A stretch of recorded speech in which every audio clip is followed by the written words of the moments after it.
හයි යාළුවනේ ඔයාලා මේකද වෙලා ඉන්නේ study with me YouTube channel එකත් එක්ක.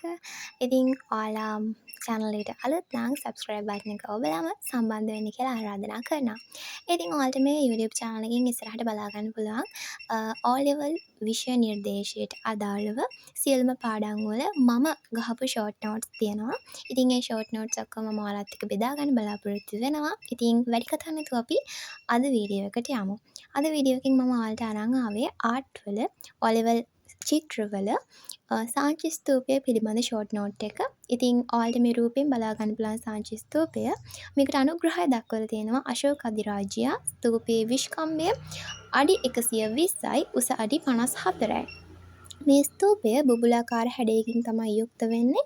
මේ ස්තූපය දක්නට ලැබෙනවා අපිට අංග කිහිපයක්. ප්‍රදක්ෂිණාපත්‍ය, හර්මිකාව, යූපය සහ ජත්‍ර කියන කොටස් මේ ස්තූපයේ දක්නට ලැබෙනවා.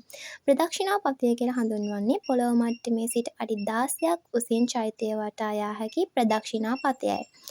හර්මිකාව කියන්නේ ගර්භය මත පිහිටා ඇති ශෛලමය ගරාදි වැටකින් යුත් හතරස් කොටුව. යූපය කියන්නේ හර්මිකාව මැදියේ ඒ කියන්නේ මුදුනේ උල්ව අටපට්ටම් හැඩයකින් පිහිටා ඇති කොටස.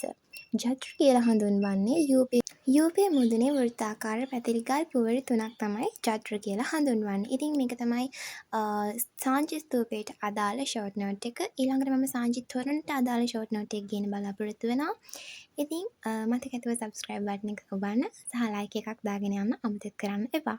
ඉදිරියට මේ වගේ videos බලන්න ඕන නම් සහ මේක හොඳයිද කියලා පොඩි comment එකකුත් දාගෙන යන්න.